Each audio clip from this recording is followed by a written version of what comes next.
In case you don't know what Limbus Company is, it's a turn-based gacha game developed by Project Moon that's going to be released February 27th. I wanted to talk about Limbus because I've played every game from Project Moon and they are all masterpieces. Granted, they only made 2 games in total, but that's neither here nor there. Now, in many different gacha games, you play as a protagonist that has a set role in the story. In Fate Grand Order, you play as a masturbator, which makes sense considering Fate started as a hentai. In Arknights, you play as a doctor despite never doing anything that you would expect from a doctor. Except for conscripting child soldiers, that is. And in Blue Archive, you play as a senpai. And there's the police telling me to come out with my hands up. But in Limbus, you're that. Yeah, okay, so Project Moon is known to be a little bit on what we call the creative side.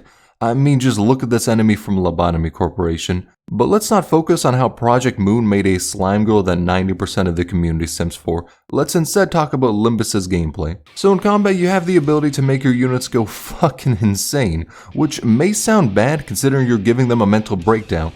But, on the other hand, they get to brutalize the opposition. You know, after saying that out loud, maybe Project Moon is kinda crazy. And I really wasn't exaggerating anything. Your characters have a value called sanity. Winning clashes and first-degree murder makes the sanity go up. Holy shit, these characters are fucking psychopaths. And the opposite makes it go down. And whenever you use ego, this big strong hit that you need to spend resources on, it makes that character's sanity go down. Which is rather unsurprising considering that one ego is literally a character wearing a fursuit and electrifying themselves. God, the more I say, the more messed up this sounds. Just stay with me, trust. Now, I know handing out mental breakdowns like Oprah doesn't sound like the most kind strategy you can employ, but I mean, look at this shit. That's just beautiful. These animations are so good, it'd be a shame not to ruin some psyches to showcase them. And it's not like any physical damage gets inflicted. Wait, hold on. Stop. That is an enemy. Don't hit them with the pizza cutter. Ooh, it's too late. When you get someone's sanity to -45, which I will definitely try to, they are out of your control and become British. However, the ego animations are raw as hell, so it's worth it. Now, aside from egos, regular combat plays, well, regularly. You select your moves from the bottom and then clash against the enemies. I'm not going to try and fully break it down because I haven't played it, and if I were to, you might as well watch Project Moon's videos on it. However, I'm going to talk about Library Veronia's combat, which is the reason I'm hyped for Limbus's gameplay. In Library, fights play fairly similar to Limbus, with the exception of egos. Although the reason I believe Library Veronia is the best turn-based game I've ever played is because of how different all the builds in the game are. You select a character's combat page and give them passive abilities and cards. From there, the playstyle of that unit changes, such as having to balance charge, managing burn, or eating glue as you mash blunt die against the enemy. And this relates back to Limbus because it shares those same systems. It has different identities you can equip on characters, and passive abilities you can give them. There isn't any deck building as identities have a preset deck, but it has new systems introduced with sanity, coins, and resonance. If Library is anything to go by, it's practically guaranteed that the biggest reason to play Limbus will be its combat. Project Moon has already proved they can make outstanding gameplay. Add that to a live-action game that will constantly get new updates, and therefore new builds, and you're looking at a gacha game that for once doesn't have ass gameplay. I'll keep it a buck, gachas usually have disappointing gameplay. Of course, not all of them do, but holy shit, 90% of gachas have some fucking mind-numbing gameplay. Although the gameplay isn't the only important aspect to a gacha game. The other is the story. Now, if you don't know anything about the world in Limbus Company, let me break it down for you. There is one mega city that encompasses basically everyone. Think Midgard without the double layers. Now, in this city, everyone is fucking crazy. There's 26 districts and one is home to multiple cannibals. In each of these districts, there's a wing that runs their particular brand of crazy. Those corporations invent something, then rake in profits to survive by using their singularity. Like how Lobotomy Corporation provided energy through theirs. Now, that all sounds nice, but Lobotomy Corporation quite literally made SCPs for energy. So yeah, in every district there's a wing that is definitely doing some fucked up shit. And outside of the wing within that same district, there's the back streets, which somehow are even worse.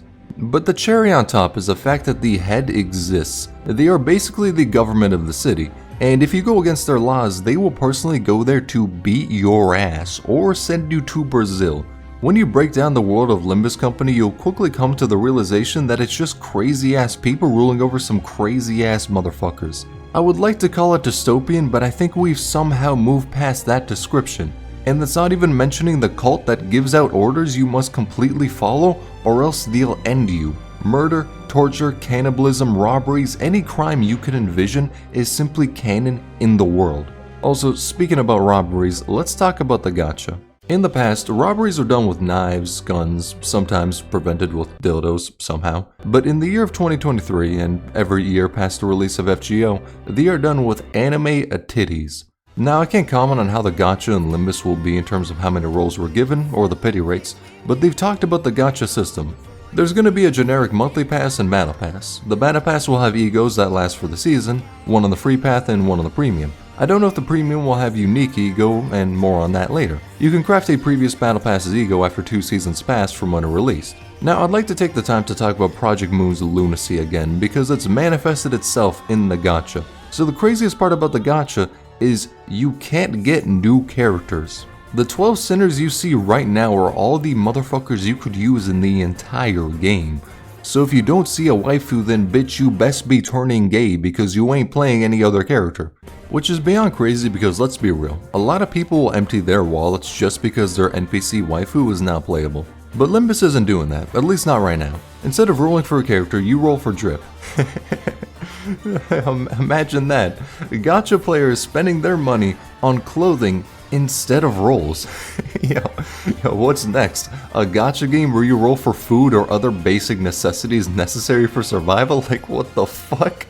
However, when you get that Gucci shit for a character who already has it, you instead get a shard that can be used to craft identities. It looks like the game has a constant spark option. However, I'm only saying looks because we don't really have too much information on the gacha. There was a live stream at TGS where they went over it, but the English translation was done live, and the Korean voice was speedrunning that shit, so the translator had to turn into Eminem and ended up skipping some parts. But even outside of the gacha, Project Moon is incredibly generous. Library of Verona was a completely different type of game for them to make, received weekly updates, and they hired Millie to make some songs for them.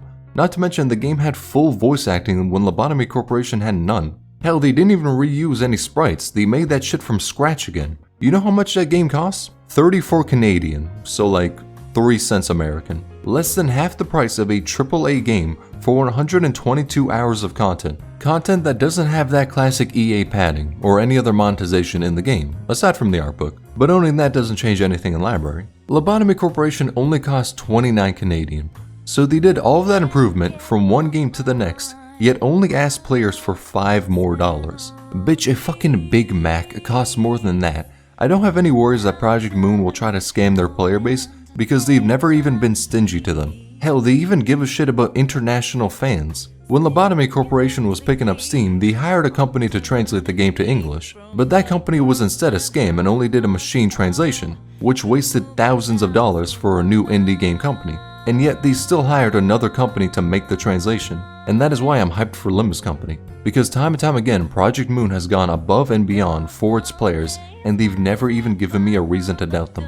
I absolutely hate when people simp for companies. Like, if someone won't shut up about Apple and will buy every overpriced product they release, then I'll just be wondering, motherfucker, why? But Project Moon is one of the few companies who I haven't lost complete faith in, like the many I have before. If Limbus Company releases and it's a shitty, buggy mess that looks to scam its players, then I'll be the first to shit talk it, as I believe if you're a fan of something you need to view it objectively. However, since this company has gone above and beyond, I can't help but be hyped for Limbus. So when it releases on February 27th, try it out. I mean, after all, it's free. And I'm willing to bet Limbus Company will be one of the best gachas out there. The only problem with it is that it's incredibly hard to resist the urge to call it Limbusi Company.